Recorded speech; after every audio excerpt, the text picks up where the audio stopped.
हम यहाँ पे एटीसी पिंडी के अंदर पेश होते हैं। कई केसेस हैं, लेकिन जिस केस में जो ये ज़मानत के लिए पेश होते हैं, मैंने ये देखा है कि यहाँ पे हमारी ज़मानत नहीं होगी।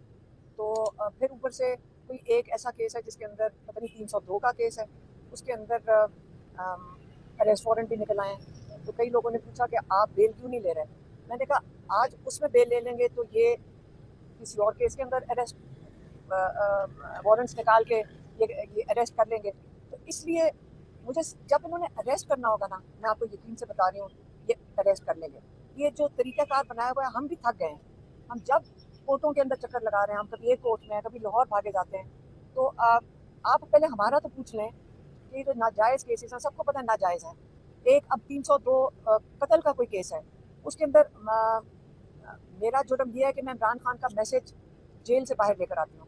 देखिए, इमरान खान का जेल से बाहर का पैगाम लाना कैसे जुर्म हो सकता है?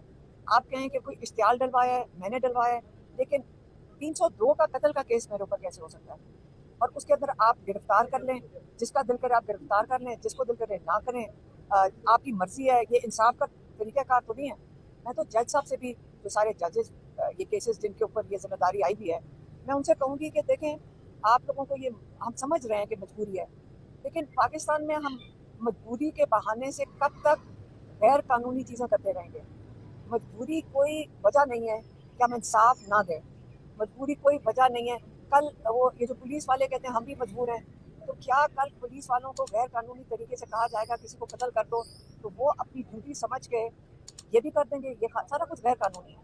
तो इसलिए हम जजेस को ये कहेंगे कि आप लोगों के ऊपर हम आपसे उम्मीद रख सकते हैं हम, और हमारे पास कौन सी जगह जाने के लिए कि ये इस किस्म के गलत केसेस बने। आप हिम्मत करें, ये गलत केसेस बाहर फेंकें, पूरी कौम आपके साथ खड़ी होगी। आप पाकिस्तान के हीरोज बनेंगे, क्योंकि पाकिस्तानी आपकी तरफ, हमें हौसला आएगा कि इंसाफ ख़त्म नहीं हुआ है, कि दफन नहीं हो गया। आप सिर्फ हिम्मत करके हम लोगों को जो गैर कानूनी तरीके से अदालतों के चक्कर काट रहे हैं, तो आपसे हम अपील करते हैं कि आप हिम्मत करके हमें इंसाफ दें। जो भी जुर्म हो, अगर जुर्म है तो सजा दे दें, लेकिन अगर जुर्म नहीं है तो हमें इंसाफ दे दें। लेकिन ये तरीकाकार कि हम कोर्ट्स के चक्कर पे चक्कर लगा रहे हैं, इसका कोई, देखिए, मैं नहीं, सिर्फ हजारों लोग हैं, गरीब लोग हैं।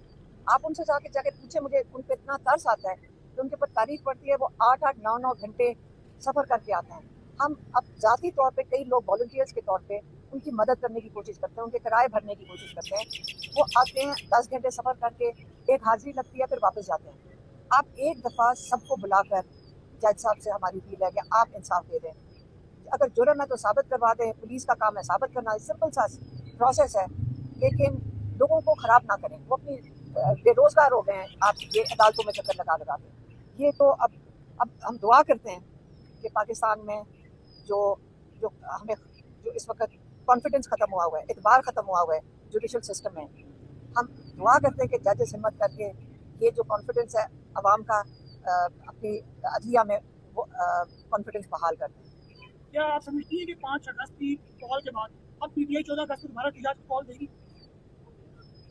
इमरान खान ने अभी जो पहले पैगाम भेजा है, उन्होंने उनके पैगाम में था कि 5 के बाद अब अगली तारीख 14 होगी, ये उन्होंने पैगाम भेजा।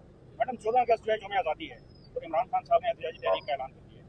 5 अगस्त यौम साल कश्मीर था, इसी तरह यौम आज़ादी है पाकिस्तान है 14 अगस्त। तो ये क्या वजह है कि इन जो मखसूस दिन है, इन दिनों का जो है वो एहतजाजी तहरीक का ऐलान कर? मैं आपको थोड़ी सी तारीख बता दूं, शायद तारीख अगर आप पढ़े होंगे तो 14 अगस्त तक पहुंचने में आपको पता है कि मराइल से मुसलमान गुजरे थे हिंदुस्तान में। आपको पता है उन्होंने एहतजाज किया था। आपको आज पता है कि उस आज़ादी के लिए जब आप खड़े हुए थे तो कौन कौन ख़वातीन, मर्द और जवान बच्चे निकले थे अपनी इस आज़ादी के लिए, कितनी जद्दोजहद की थी उन्होंने। आपका ख्याल है कि आपको आज़ादी ऐसी मिल गई थी कि एक दिन सुबह को किसी को ख्याल आया कि आज मुसलमानों को अलहदा देश दे दो, या एक उनका अलहदा मुल्क बन जाएगा? उसके लिए आप तारीख पढ़ें, कितने 20, 25, 30 साल लोगों ने कितनी जद्दोजहद की थी और कितने लोगों ने कुर्बानी दी थी पाकिस्तान बनने के लिए। 25 लाख लोग, इंसानी जानें ज़ाया हुई थी, 25 लाख लोगों की, इतना खून गया है ज़मीन के अंदर। आप क्या ख्याल है ये ज़मीन इतनी कीमती नहीं है कि आप इसके लिए खड़े हो सकें? अगर आप इसके लिए, आज़ादी के लिए, जो इमरान खान कह रहे हैं, जो खुद जेल में बैठे हैं, उन्होंने नहीं कहा मुझे आज़ाद करो, उन्होंने कहा अपने आप को आज़ाद करो।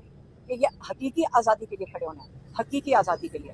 आपको जब 1947 में आज़ादी मिली थी, आपको हकीकी आज़ादी नहीं मिली। आपको एक किस्म का, हम सबको एक किस्म का धोखे में रखा गया। यहाँ पे जो एक एलीट बन गया, एक जिसको कहते हैं एलीट माफिया। आपको आज पता है, आज जाके चीनी का पूछ लें, आज जाके अपने आटे का पूछ लें, पैसे कौन बना रहा है उसके ऊपर? किसान तो नहीं बना रहा, गन्ने के ऊपर किसान तो नहीं बना रहा। आज सबको पता है कि इस वक्त पाकिस्तान में मसाइल क्या हैं। तो आप अपनी हकीकी आज़ादी के लिए नहीं खड़े होना चाहते? ये तो मेरा सवाल आपसे होगा। अच्छा मैडम, ये कि आपने कहा कि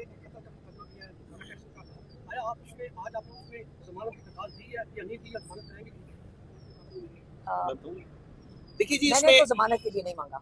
देखिए उसके मुतालिक हमने रिक्वेस्ट की हुई है। हमें जब डॉक्यूमेंट्स मिलेंगे और एफआईआर की कॉपी आएगी तो हम उसमें फाइल करेंगे। और देखिए वो मज़ाक़-ख़ेज़ तरीन मुकदमा है हलीमा खान साहिबा का, उस केस से क्या लेना देना। इनफैक्ट उस केस में तो साफ नजर आ रहा है कि वो केस सियासी बुनियादों पर बनाया गया है। और मैं अर्ज कर चुका हूँ पहले भी, हलीमा खान साहिबा का कसूर ये है कि इमरान खान साहब की बहन है, इमरान खान साहब की बात आके अवाम को बताती है, यही फॉल्ट है। इसी वजह से ये केसेस का सामना कर रही है, इसी वजह से एक अदालत से दूसरी अदालत में जाती है। आज ये घर बैठ जाए, ये तमाम केसेस खत्म हो जाए। सुलेमान और कासिम के पास नाइकॉप है, लेकिन उनके पास उसकी कार्ड नहीं है।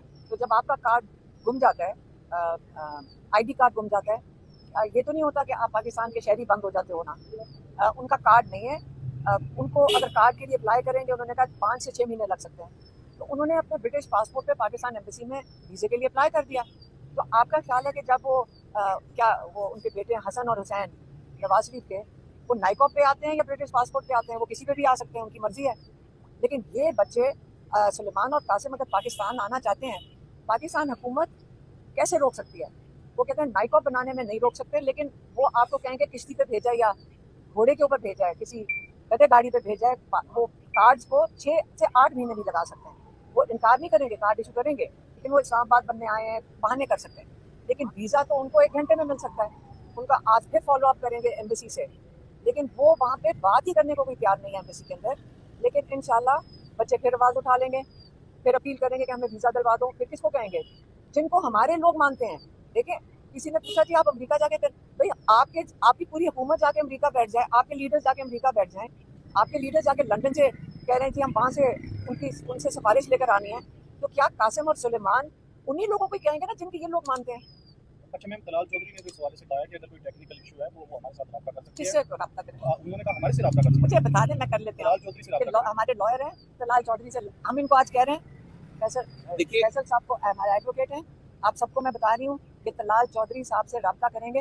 हालांकि तलाल चौधरी साहब को खुद नहीं पता कि टीवी के ऊपर मैंने देखा था कि उन्होंने कहा है कि जो क्या इंटीरियर मिनिस्ट्री है, उन्होंने कहा हमारा इससे कोई ताल्लुक नहीं है, क्योंकि एम्बेसडर ने, हमारे जो अजीज़ हैं जिन्होंने उनसे बात की थी, एम्बेसडर ने उनको कहा था कि इंटीरियर मिनिस्ट्री से मैं इजाज़त दे रहा हूँ, ठीक है। और जब मैंने इसके ऊपर ट्वीट किया, जो तो हमें क्या कहने की ज़रूरत है, कोई और बात।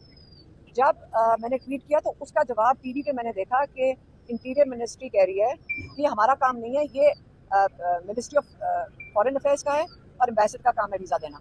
तो जब इंटीरियर मिनिस्ट्री ने ये कह दिया है, तो अगर तलाल चौधरी साहब से रब्ता करके, हमारे लॉयर उनसे रब्ता करेंगे, आपके सामने खड़े हैं, इनको मैं कहती हूँ उनसे रब्ता करें, उनको बता दें कि उन्होंने अप्लाई किया हुआ है, उनको तो वो भी उनका ट्रैकिंग नंबर भी है उनके पास, ये उनको ट्रैकिंग नंबर दे देंगे। और तलाल चौधरी साहब आप आके बताएं कि क्या वजह है कि बच्चों को वीज़ा नहीं मिल रहा, क्या कोई डॉक्यूमेंट मिसिंग है, क्या कोई जेर ज़बर पेश रह गया है, बता दें कि क्यों नहीं मिल रहा उनको वीज़े। अच्छा मैडम, ये बताइएगा कि सलमान राजा और महमूद खान फिक्री आपके पास पहुंचे सुप्रीम कोर्ट से, लेकिन एमएनएस नहीं पहुंचे, तो कल Bashir Khan MNA PTI league से उनका तल्लुक है, कल आए हुए थे डाला। उन्होंने कहा कि हमें महमूद खान अचितई और सलमान राजा ने ये कहकर पार्लियामेंट बुलाया कि आप थोड़ी देर के लिए यहाँ आ जाएं, उसके बाद हम अडियाला चलेंगे। लेकिन जैसे वो निकले तो उसके 5 मिनट बाद जो है हमें वहाँ बंद कर दिया गया। तो उनका कहना यह है कि सलमान राजा और महमूद खान अचितई की वजह से हमें पार्लियामेंट हाउस में बंद किया गया। आप इस पर क्या कहेंगे? इमरान खान साहब ने बहुत अप्रिशिएट किया सलमान सफदर और सलमान राजा ने कल जो बात की थी, उन्होंने कहा सलमान राजा को उन्होंने बहुत ज़्यादा अप्रिशिएट किया। तो किस वाले से अप्रिशिएट किया? क्योंकि वो भी बाहर निकला है, बाकी भी बाहर निकल आते। नहीं, वो कहते हैं उन्होंने हमें बुलाया और हमें इनकी वजह से बंद किया गया। अगर हमें ना बुलाते तो हम सीधा अडियाला आते। वो जो देखिए, हमें तो वो पता है, जो हमें आके जो बाकी एमएनए जो उनके साथ अकेले सलमान अकरम राजा और अचरजई साहब नहीं थे, हमारे थोड़े से एमएनएस भी उनके साथ थे। चंदाना को हमने देखा, और भी कोई था, और कौन था?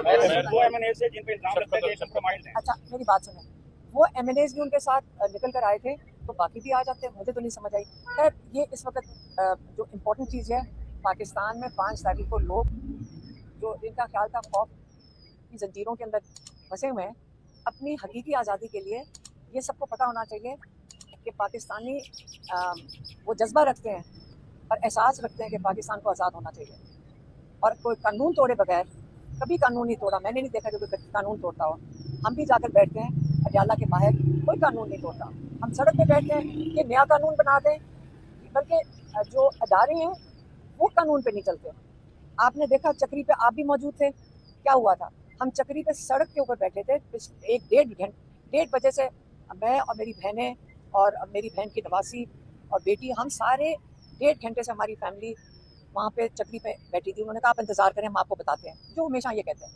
उसके बाद थोड़े से लोग आना शुरू हो गए, हम जाके सड़क पे साइड पे हम बैठ गए। फिर वो पुलिस ने आके कहा कोई हमें, कोई 10 बजे के करीब, कि आप यहाँ से उठे या दहशतगर्द आ रहे हैं। ASP ने भी आके हमें कहा। हमने उनको कहा हमने कभी कानून नहीं तोड़ा, अगर हमने दफ़ा 144 की खिलाफ वर्जी कर रहे हैं तो सामने वो बसों का वो होटल है, हम उधर जाकर बैठ जाते हैं, तो वो प्राइवेट प्रॉपर्टी है, इसका मतलब हम कानून नहीं तोड़ेंगे। हम वहाँ चले गए सारे। हम जैसे ही वहाँ गए तो उन्होंने उस रेस्टोरेंट की बत्तियाँ बंद कर दी, और आप गवाह हैं क्योंकि आप में से काफ़ी लोग उधर थे। आपके पीछे भी पुलिस ने एक किस्म का लाठीचार्ज किया। उन्होंने आपको वहाँ से भगाया कि नहीं? आप सब गवाह हैं, तो आप क्यों नहीं बात करते कि क्या हुआ था? आपको भगाया सबको। फिर हमने अंधेरे में, खतरनाक था, साथ वो कह रहे हैं कि हमारी सिक्योरिटी के लिए खड़े हैं, साथ इतना अंधेरा कर दिया वहाँ पे कि कोई चीज़ नजर ही नहीं आ रही थी, और दहशतगर्दी तब हो सकती थी। हमने बत्तियाँ जलवाई, हमने कहा जितने यहाँ लोग खड़े हैं इनको खाना दे दो, ताकि ये ना पुलिस कह सके कि ये क्यों यहाँ खड़े हैं। और उस खाने को इन्होंने तमाशा बना दिया। शर्म आनी चाहिए इनको। पहले लाठीचार्ज करते हैं, फिर पुलिस वाले खड़े होकर तस्वीरें खींचते हैं। ठीक है, पुलिस वालों ने तस्वीरें खींची ना, बताने के लिए कि जी देखें ये सारी दावत कर रहे हैं। क्या हम क्या भूखे बैठते? सारे जो लोग बेचारे इस दोपहर से वहाँ हमारे साथ खड़े थे, अगर खाना खाना भी जुर्म बन गया इनके लिए, और वो भी वो हम बस के होटल पे बैठे हुए थे, और इसलिए क्योंकि पुलिस इनको लाठीचार्ज कर रही थी। और आप लोगों के ऊपर भी लाठीचार्ज हुआ था, और आप लोगों भी सुबह से भूखे थे, और आप लोगों ने भी बैठ के खाना खाया था, ये भी बता दें। आप ये रिपोर्ट किया करें सही, क्या भूखे थे दिन से? अगर आपको खाना, हम सबने मिलकर कहा सबको खाना खिलाओ। हमारे ड्राइवर भी थे, बेचारे गरीब भी खड़े थे, सब भूखे खड़े थे सुबह दोपहर से। क्या इतना बड़ा रोजा रखने के बाद नहीं खा सकते थे? ये जुर्म बना दिया। तो इसलिए आपको मैं कह रही हूँ कि हमेशा जब अगर रिपोर्ट को करना, हम तो सीधी बात करने वाले लोग हैं, इससे ज्यादा हम बात नहीं करेंगे और नहीं करने की जरूरत समझते हैं। मैडम ये बताएं कि फैसल साहब कब तक रब्ता करेंगे? मैं फैसल साहब को कहूँगी अभी फोन कर दें उनको, निकल। हाँ, मैं उनका कांटेक्ट नंबर वगैरह हासिल करता हूँ इसे, और उनको एक लेटर भेजें कि आपने जो मीडिया वालों ने पूछा था, उन्होंने कहा आपसे कांटेक्ट करें, ये बच्चों के ट्रैकिंग नंबर्स हैं, आप बताएं कि इनको वीजा क्यों नहीं दिया जा रहा। ये मैंने मैडम ये बताएं कि ख्वाजा आसिफ साहब ने ट्वीट किया कि पाकिस्तान की जो 3000 प्लस है एलीट जो आला अफसरान है वो अपनी प्रॉपर्टी फैमिली में उनके घर शिफ्ट होकर वहाँ उन्होंने प्रॉपर्टी बना ली, वो भागने वाले हैं। तो इसके जवाब में जो उनके आरोप थे उनको एंटी करप्शन ने गिरफ्तार कर लिया, इसको बराबर करते। देखें, जब कानून ही खत्म हो गया पाकिस्तान में, तो जो कानून तबाह करने वाले हैं सबसे पहले तो वही भागेंगे ना। कानून तो उन्होंने खुद तबाह किया है। अगर एक बार कानून खत्म हो जाए तो सबसे ज्यादा खौफजदा वो है। अवाम तो वैसी पिसी भी है, तो लोगों के पास तो ये पैसे वसाइल नहीं है कि हम यहाँ से मुल्क छोड़ के अगले जहाज पे भाग जाएं। तो इसलिए ये जो आप चीज़ें देख रहे हैं, ये जब आप कानून की बालादस्ती ख़त्म कर देंगे, आइन की बालादस्ती ख़त्म कर देंगे, हालात इससे बेहतर नहीं होंगे। पाकिस्तानी होने के नाते आप सारा वक्त कहते हैं कि इमरान खान की वजह से कह रहे हैं, लेकिन मैं पाकिस्तानी हूँ, पाकिस्तान में रहते हैं हमारे बच्चे, मेरी ग्रैंड चिल्ड्रन इधर हैं। आप मुझे बताएं, उनके लिए मुझे फिक्र नहीं है कल उनके साथ क्या होगा। तो क्या हम और क्या महसूस करें कि पाकिस्तान में अगर कानून इनके लिए खत्म होगा, ये तो जहाज पकड़ के मैं पहले कह चुकी हूँ भाग जाएंगे। सीएम केवीके की खबरें आ रही हैं। एक चीज मैं ऐड कर दूं, बड़ी इंपॉर्टेंट बात की शिराजी साहब ने आरओ साहब के हवाले से, जिन पे करप्शन चार्जेस पे भी उनको अरेस्ट किया गया। हम ये उम्मीद करते हैं कि एंटी करप्शन के जो है एहलकार, वो उनसे इलेक्शन में जो उन्होंने चोरी में किरदार अदा किया आरओ ने, उसके मतलब भी इंक्वायरी करेंगे। ये भी हम उम्मीद करती है हमारी।